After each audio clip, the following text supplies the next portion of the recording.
So, I have a pitch for a movie. It's about this young girl, and she's the daughter of the tribal chief of a group of indigenous people living in pre-colonial times. And she's about to come of age, and her dad is like, time to come of age. Honey, you need to do the thing and take your place in the leaderarchy. It suits you. And she's like, I'm not too keen on your particular vision for me, Dad. She likes water. It's like a metaphor for freedom. And she's like, hey, water, is there something more for me out there? And then she sings a song about the water. She has this grandmother character who's special because she's got a spiritual insight that nobody else in the tribe has, and she's like, hey, maybe your dad is being too restrictive. Maybe there is something more out there for you. But then a conflict comes from over the sea, and Grandma's like, well, you know what? Hey, maybe that's your destiny, and you need to go meet it. And our heroine is like, okay, yeah, that sounds legit. Turns out she has this treasure-obsessed antagonist who's really obsessed with being shinny. So she gets in a boat and goes out to meet her destiny. And after some trials and tribulations and hanging out with some guy who is pretty disrespectful to her, she kind of fuffs up by way of overestimating her own abilities and nearly gets the guy she's palling around with killed. And then she's like, you know what? Maybe I can't do it. Maybe I can't fix the conflict. And so she's kind of sad, and she talks to her spirit grandma like, I have no idea what I'm doing. And spirit grandma's like, no, honey, you got this. And she realizes what her destiny is, and ultimately our heroine saves the day, not through violence or might, but with her compassion. And then her dad was like, oh, Connie, I guess you were right.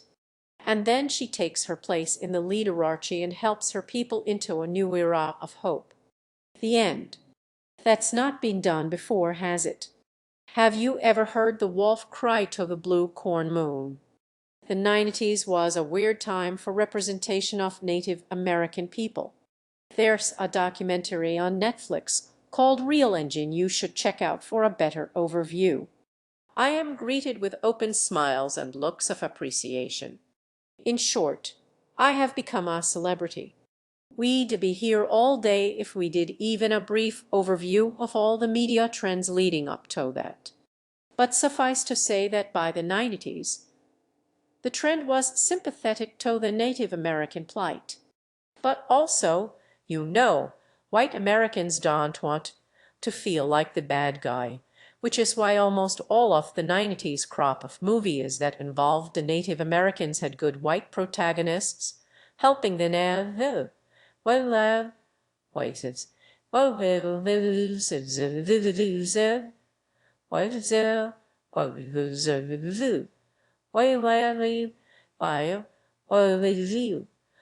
live wild, why the real, why, why, why, why the you, why, why, why the zoo, why the real you people who join, why the why the vision, why the, why the you, why, why they are you. Why the real is the real you the real is you why the rose is you why the is you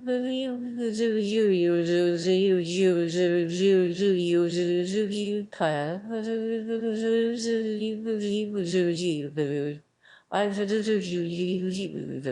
you why would you do? What do? What would you do? What do you do? What do?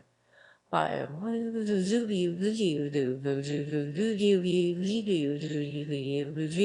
you do?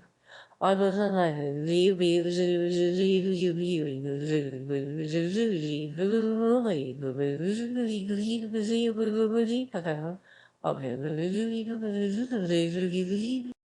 brief resurgence of the Western in the 90s was a reflection on America, changing understanding of its own history. White America was in a process of coming to terms with its relationship to the people who were here, first. Enter Pocahontas, which effectively ended that 90s era of why can't we just all get along colonialist Hollywood narratives. Oh, there continued to be smatterings of that kind of movie here and there in the years that followed, but by the time Pocahontas came out, people were kind of sick of it.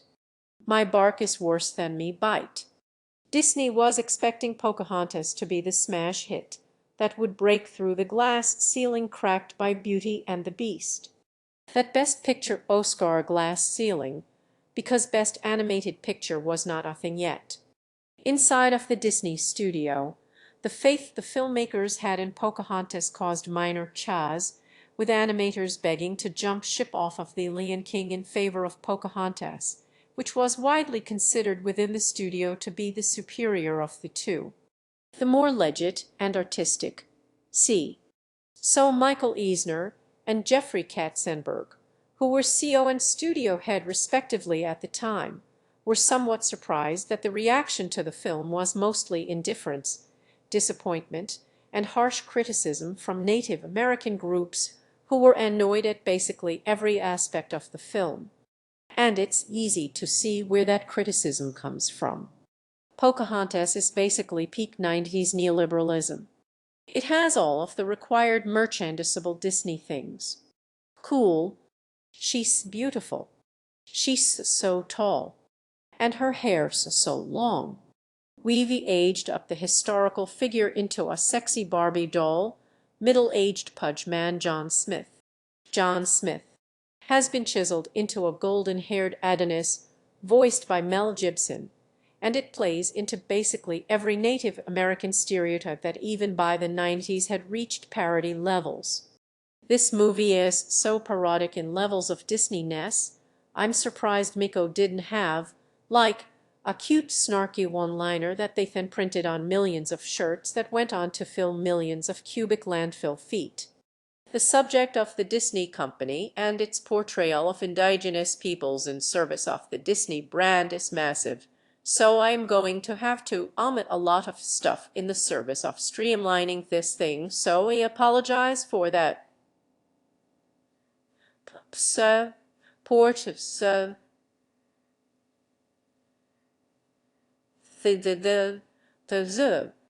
I'm going to have to leave a lot of stuff out. I should probably also mention that talking about issues of indigenous people as an American is somewhat fraught, because Americans are kind of obsessed with this idea of blood quantums, especially since that is actually how a lot of tribes determine a tribal membership. And a lot of white people have this tendency to claim some obscure Native American ancestry like it makes them an expert, or it makes whatever they say or do regarding Native American representation totes okay. I can remember me grandparents, talking about how we had some degree of Indian blood, and it was, to me, a point of pride. You don't even know what tribe you re supposed to be descended from. I'm not trying to qualify anything I say, except as a student of media studies. I am just one well-meaning idiot trying to contextualize Disney's portrayal of indigenous people and how that has changed over the years. Eisner and Katzenberg thought they were ushering in a new era of artistic credibility. Instead, the film feels more like a mistake. But now in the era of Moana, much as I still think Pocahontas, well, sucks, I've never been popular. I like you. My feelings on the film and its place in the discourse have softened a bit. Pocahontas was, in many ways, a mistake in the same way that Song of the South was a mistake. I think history will only look more and more unkindly upon Disney's Pocahontas. But a mistake need not necessarily be a bad thing. As a wise Megamond once said, if there's a benefit to losing, you get to learn from your mistakes. So the question is, with this little stealth remake they've done with Mona, has Disney learned from the mistakes of Pocahontas? Here at the studio, we have many artists who achieved national reputation as painters in addition to their accomplishments in the field of animation. These men know the value of Henry's advice to be yourself. In 1962, during a screening in his home in the hills of Los Feliz, Walt Disney watched Robert Mulligan's To Kill a Mockingbird starring Gregory Peck. In the name of God, do your duty. After the film was over, Disney lamented to his family, "That's the kind of film I wish I could make." Disney had so successfully solidified his brand that he had branded himself right into a corner with fun, light-hearted family fare. And because of that, he could not make the kinds of movies that were revolutionizing the film industry. Disney was experiencing a creative stimming, at least on the movie side of things, that would follow him until his death a few years later. The Walt Disney Studio is the only major movie studio that has a specific brand attached to the sort of movies it puts out. And with that brand is a certain set of expectations. This problem was especially obvious with several of the Renaissance-era Disney movies. There was a desire to expand and tell more complex narratives, but the studio was still really constrained by that Disney brand. The Hunchback of Notre Dame is the best example of this. Like fire, hellfire. And as I ring these bells tonight, God have mercy on me. I'm losing to a bird. Stay true, Eddie. Pour the wine and cut the cheese. But Pocahontas is up there, too. Here's what you get when races are diverse. They read not like you and me, which means they must be evil. The filmmakers originally envisioned a more, shall we say, historically rooted film. But the studio head Jeffrey Katzenberg pushed it to what he considered to be more commercial. Pocahontas was originally closer in age to the historical Pocahontas. It was even kicked around for a while that the Powhatan characters, yes, would speak entirely in native Powhatan, and Pocahontas would have to go through the process of learning English. Malick-style baby. But in the end, most of the decisions that dragged the movie down into mediocrity were born out of Katzenberg's desire to force a Best Picture contender like Beauty and the Beast. Pocahontas was aged up, and it was turned into a Romeo and Juliet-inspired love story with the language barrier being transversed via listening with one's heart. Then there's Pocahontas' design, a trope as old as the hills. By the time Pocahontas came out, the only other Disney princess arguably as sexualized as Pocahontas was Princess Jasmine. And the year after that, Esmeralda. Look at that disgusting display. Yes, sir. Funny that. Well, what do you do?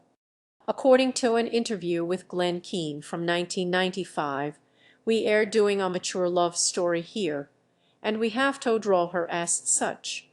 She has to be sexy. This is a Disney version. This is not a documentary. This may seem harmless, but these media trends mirror very real problems in the real world to this day. Even now, Native American women are twice the national average in reported rapes and sexual assault. And those are just the ones that get reported.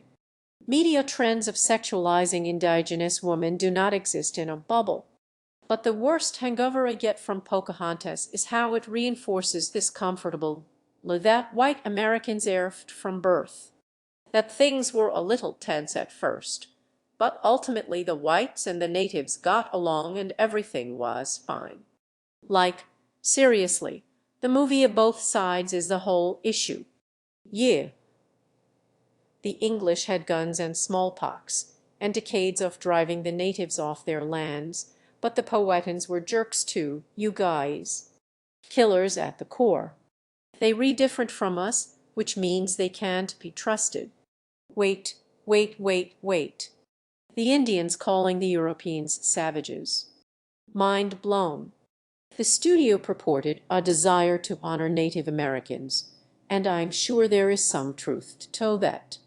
But at the end of the day, the film just kind of reinforces this myth of the founding of the country that we Air Force from birth, like a goose being for pate. But not everyone reads it like that. According to Russell Means, this film is the finest feature film ever done about American Indians in the history of Hollywood. It's so revolutionary. It shocked me when they showed it to me. The first thing that shocked me was the truth. The Eurocentric males are admitting why they came here, to kill Indians and to rob and pillage. That's never been done before. This is also the first time, other than on Northern Exposure, that a human face has been put on an Indian female. Here is this young woman who is wiser than her father or any man in the village, and she causes peace to reign. It's beautiful.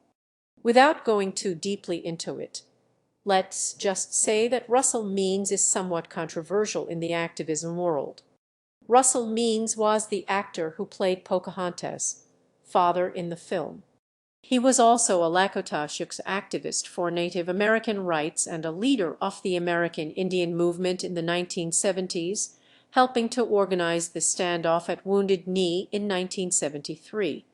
According to the La Times, Russell Means brought instant legitimacy and authenticity to Pocahontas. "I haven't abandoned the movement for Hollywood," said Means. "I've just added Hollywood to the movement. The entertainment world is a powerful venue for revolution, particularly now that there are 500 channels on the horizon and the global market is so big." Many of Means' former activist colleagues did not agree with his interpretation on the media, or that he was helping to champion the causes he purported to champion by the media he was participating in. But my point here is that the legacy of Pocahontas is more complicated than thing good or thing bad. So, cultural appropriation, or IP comment section. I'd like to take it back a few dozen steps and talk about some of these theoretical terms that have become politically loaded over the last few years, particularly cultural appropriation. As a theoretical term, cultural appropriation is neither bad nor good. It just describes a sociological phenomenon. It may have deleterious or positive effects on certain groups, but the term itself is neutral. Cultural appropriation is the adoption or use of elements of one culture by members of another culture. That's all it is. That's what I mean when I say cultural appropriation is a neutral term. For instance, the fact that I wear a clodder ring. This is a form of cultural appropriation. I'm not Irish. I studied Irish when I was in college. I actually have a minor in Irish studies. But I don't know if I have any Irish ancestry. I might. I might not. If I do, it's so far back in the ancestry line as to be completely irrelevant. So this is actually a form of cultural appropriation. If you happen to be American and want a more subjective understanding of what cultural appropriation in movies even is, one of my favorite examples is from a 2003 Bollywood movie called Galna. This movie takes place in New York. This was filmed in Toronto. And yeah, this is a form of cultural appropriation. I like to use this example because unless you read super into anime, most Americans haven't experienced media as American culture on the other end of cultural appropriation. Americans are so used to being the dominant producers of media that we aren't accustomed to seeing what it's like to be portrayed by a culture that does not care if their product sells in American markets. The fact that cultural appropriation is, in theory, a neutral term leads to a lot of false equivalencies, i.e., why is this form of cultural appropriation okay, but Gwen Stefani dressing as a sexy warrior is not okay? Well, it's a complex issue. and there is a lot of intersection over race and class and gender, but here is a general rule of thumb. And this is but it and is and roll I have and then ten television the ray so they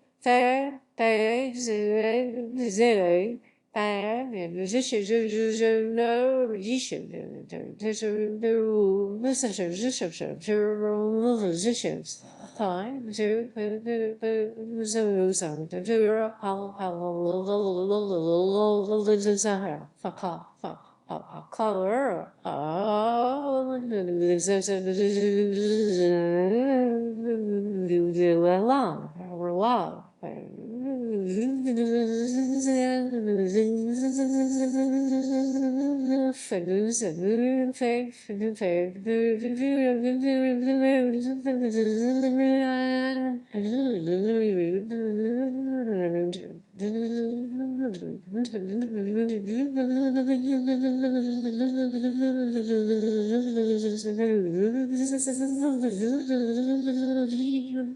Whoa.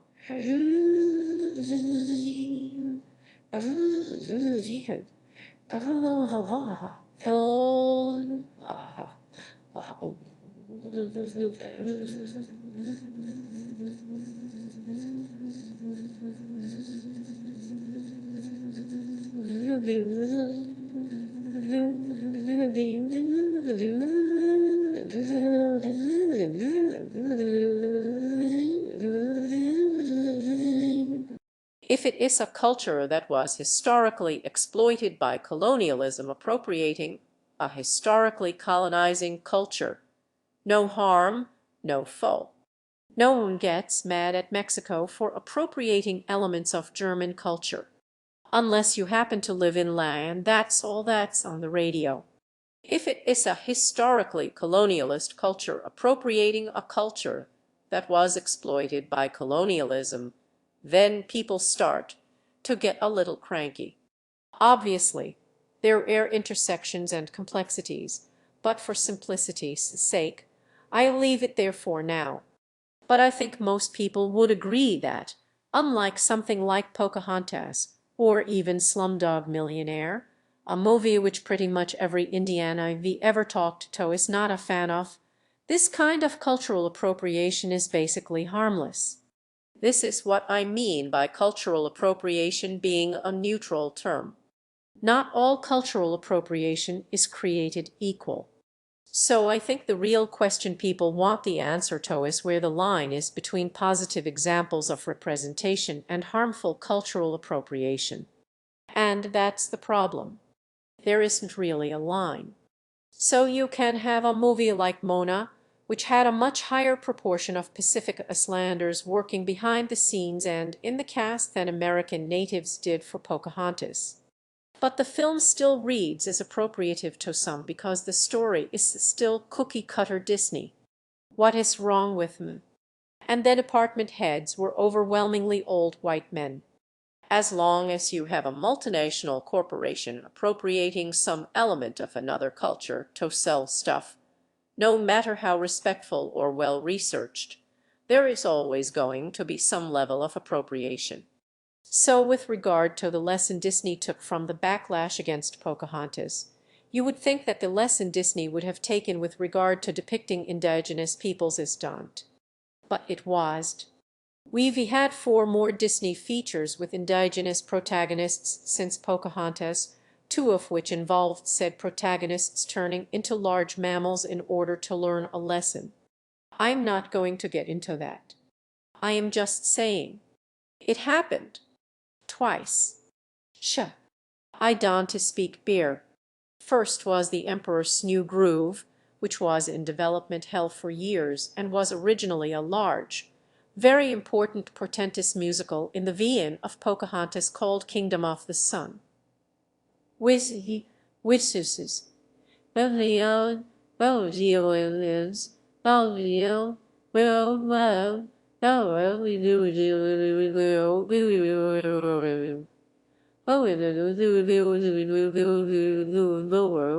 well,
But then that vision got scrapped, most of the creative team got replaced, and the film turned into a buddy comedy with barely a veneer of the original setting slapped on top. Butler, chef, theme song guy. The Emperor's New Groove has almost no relation to the culture it takes place in other than a llama being the one domesticated animal down there and sometimes the topography. The Emperor's New Groove is so thoroughly divorced from the culture it takes place in that the appropriation discussion rarely even pops up in relation to this movie.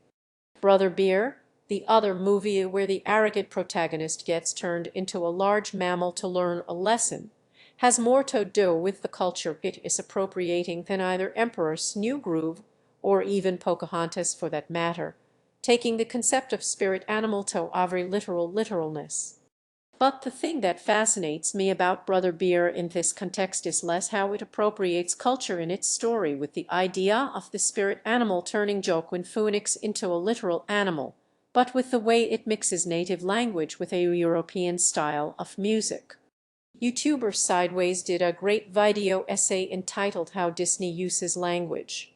This essay has a little segment about Brother Bear and its use of Inupiat language with Bulgarian women's chore music because it sounds vaguely, ethnic.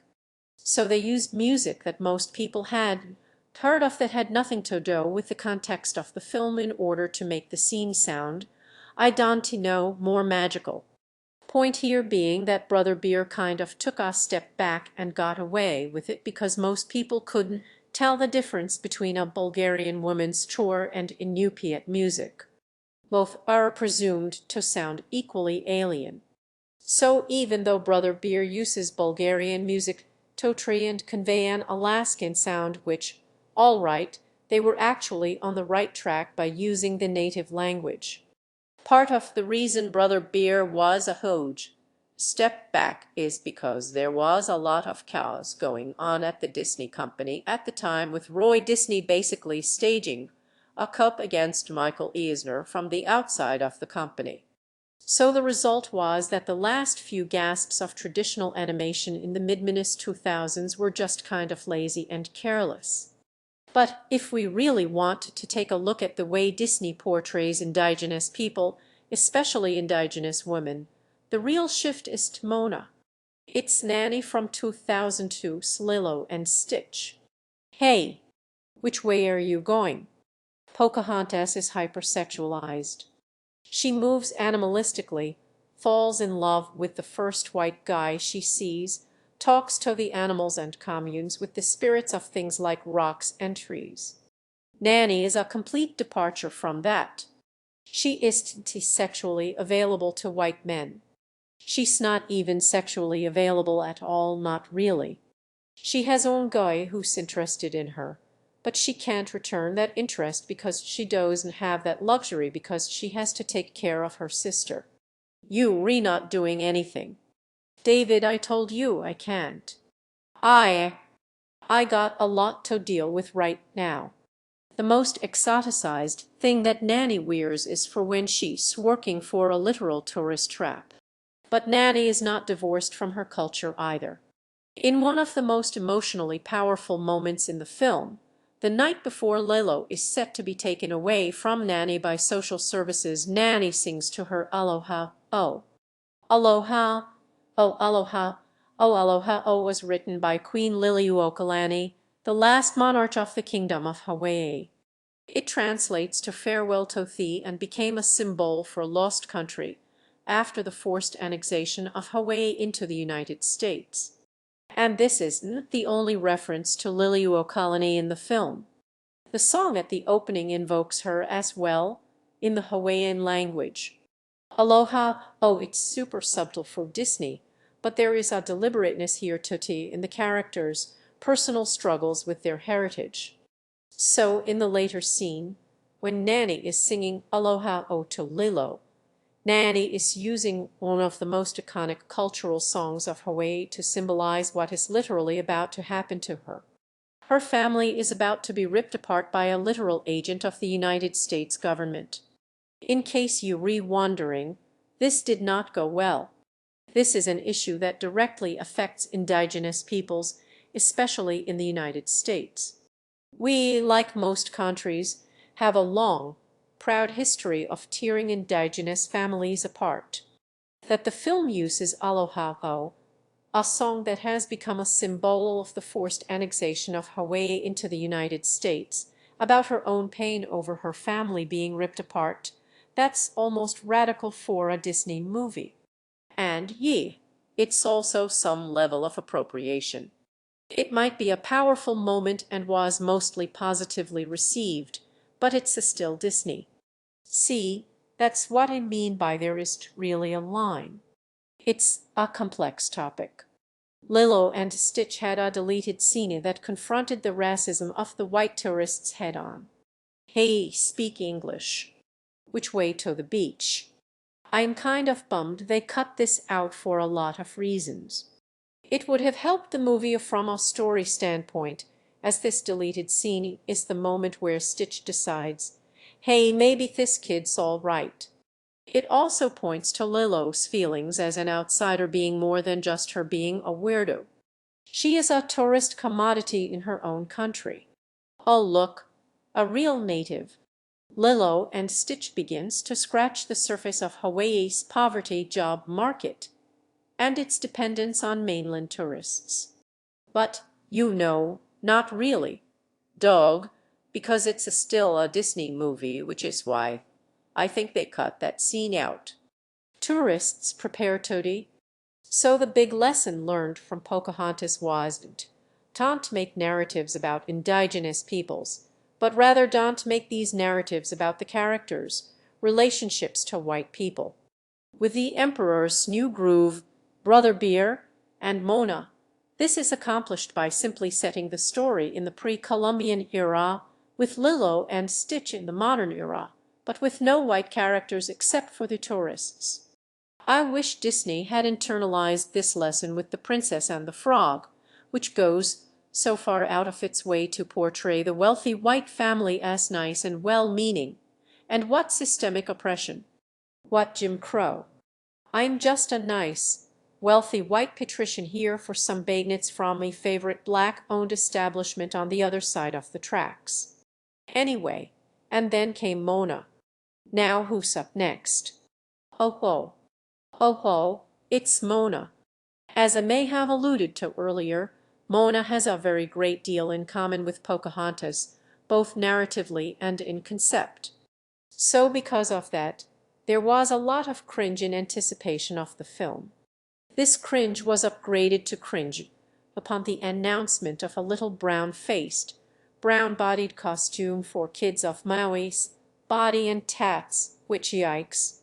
Yeah, well, they pulled that, but yeah. Disney, what were you thinking? At the end of the day, Disney gonna Disney. Even before Mona came out, I was like, oh boy, The Rock sure looks fun and love that Lin-Manuel Miranda. and I can't wait to book my Disney vacation so I can stay at Disney's Polynesian resort. I'd also be really curious to see if this movie would have even been greenlit if Disney had just bought its own private chunk of Hawaii. Hey, check it out. The star of Moana promoting Disney's new Hawaii chunk. What are your impressions about this beautiful resort, Olania Disney Resort and Spa? Love it here. It's absolutely beautiful. Vertical integration. At the end of the day, moana is another cog in the vertically integrated Disney machine. As such, it's only willing to go so far with regard to authenticity. Instead of accusing on a Polynesian culture, moana is more of a mush of all of them, which kind of reminds me of Mulan, which took place in China, but aesthetically picked and chose a lot of elements from all over Asia. Korea, Japan, the gang's all here. Mona also avoids the sexually available, submissive Polynesian woman stereotype, but it still plays the happy natives with coconuts trope. Consider the coconut. Disney hired what they called an Oceanic Brain Trust, a collection of scholars and activists from all over the Pacific, to help with accuracy and sensitivity issues. But as Tinangeta points out, having brown advisors doesn't make it a brown story. It's still very much a white person's story. No matter how much the story draws from the culture it's trying to portray, at the end of the day it's still a very narrow Disney coming-of-age story. Vicentim Diaz wrote in Indian Country Today before the movie came out, any altruism associated with this latest commercial adventure will always be trumped by the proverbial bottom line, but more depressingly, by an enduring colonial legacy in the Pacific Islands that is further animated in the 21st century by neoliberal and post-colonial desires for selling and consuming native culture of a very specific type. And this is why the line between representation and cultural appropriation, especially in animated movies, can be so blurry. The legacy of colonialism is baked into every facet of every culture on the planet. Colonialism has had an incalculable impact on human civilization. Human is so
That is why it's so difficult to parse out exactly the impact of group being portrayed by dominant cultural group in Disney movies. But that's why we re-here. We gonna fix colonialism all. Turn down the volume. Filmmaker Taika Waititi, a native of New Zealand of Maori descent, wrote the first draft of Moana before leaving the project. Although little of Waititi's script, which focused way more on gender and on Mona's struggle in being in a family full of boys, remained in the film. His departure from the project seemed amicable. He's on good enough terms with Disney to be directing this fall's Thor Ragnarok. Waititi said after the movie came out, "Indigenous people in films, it's like all nose flutes and panpipes and people talking to ghosts, which I hate." I thought, well, the best way of them not making something that's insensitive or shallow was to involve people from that community, from the Pacific. If there's some way you could be at the table and help tree and make this not a bad film, then I'll that tree. Wait till left Mona to go make what we do in the shadows with Jermaine Clement, who, incidentally, stars in Mona as Tomito. And if you haven't seen that movie, you should. It's cute. Just leave me to do my dark bidding on the internet. What air you bidding on? I am bidding on the table. But here's the thing that I think really separates Mona from Pocahontas, and the Emperor's New Groove, for that matter. The plot derives from lessons Mona learns about her own culture. Mona's personal journey only really kicks in when she finds out that she is descended from a long line of voyagers. We are descended from voyagers who found their way across the world, and they call me, and that's the thing that sticks with me, racial stereotyping aside, is that ultimately the story isn't just about a young girl finding herself, but discovering that her ancestors did incredible things, and her joy at discovering that. We were voyagers. Is anyone going to say that we should sacrifice some little girl in New Zealand or Los Angeles or Hawaii seeing a well-rounded character who looks like her just because it's Disney and therefore appropriative? No. That's why there's a push for ethical cultural representation. And a lot of this stuff is subjective. That is why there can never be a pure representation, especially in a globalist media economy. An increasingly diverse consumer base wants to see characters who look like them portrayed on screen. Disney gets that it's just good business to try to be authentic to the communities they are portraying. But they should hire more people from those communities, I'm just saying. But the one article I found the most interesting was Doug Herman writing for Smithsonian Magazine, and that article was about his ambivalence on the film. He liked that it got some stuff right, but it also still plays into racial stereotyping. He felt ambivalent about it, frustrated even. And this frustration kind of gives me some hope because I feel like we're remaking progress from the days of Pocahontas. It's no longer a hot mess, but a mixed bag. When you use a bird to write with, it's called tweeting. And that may always be the case, because, let me say it again for the people in the back, the legacy of colonialism is baked into every facet of every culture on the planet. So yeah, Disney's not about to challenge your ideas on American history. They've got theme park tickets to sell. Come down onto Epcot Center and enjoy the American experience. Or you fans of Pocahontas can march on down to the world of Pandora, which is a thing now. Oh, again, especially with a multinational hydra like Disney, progress isn't always linear. At the end of the day, the financial bottom line will always be the most important thing for a company like Disney. But there is money to be made in authenticity, and I think Disney is edging closer to that than, for instance, A Days of the Enchanted Tiki Room. There's this one scene that's there towards the end of both films where our heroine gets a pep talk from spirit grandma that I feel speaks to the evolution not just of the cultural angle, but of the ethical storytelling of Disney movies. In both films, our heroine is feeling down and out, and she's ready to give up. Here's what Spirit Grandma says in Pocahontas. You have to stop them. I can't. Child, remember your dream. I was wrong, Grandmother Willow. And here's what Spirit Grandma says in Mona. It's not your fault. I never should have put so much on your shoulders. If you are ready to go home, I will be with you. This is such a tiny difference, but it is so telling to me because it tells me that the filmmakers were thinking about what children would take from the exchange with Mona. In Pocahontas, Spirit Grandma tells her that she's obligated to fix the mess that other people made. But in Mona, Spirit Grandma concedes that it wasn't fair for her to put that responsibility on a literal child. And rather than pushing Mona to fulfill her destiny, she reassures her that her family loves and supports her no matter what she decides. She loves the sea and her people. She makes her whole family proud. This is indicative of how taking into consideration the feelings of your audience, in this case of children, can actually help make the story stronger. Mona's moment is stronger than Pocahontas because it is motivated by her character growth. Where in Pocahontas, it's her remembering this dream she had at the beginning. It's the arrow from your dream. I was right.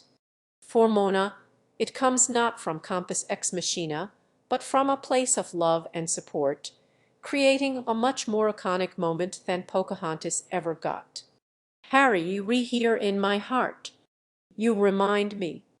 And I don't think this would have happened if the filmmakers hadn't looked at the scene in Pocahontas and thought, wait, this has already been done.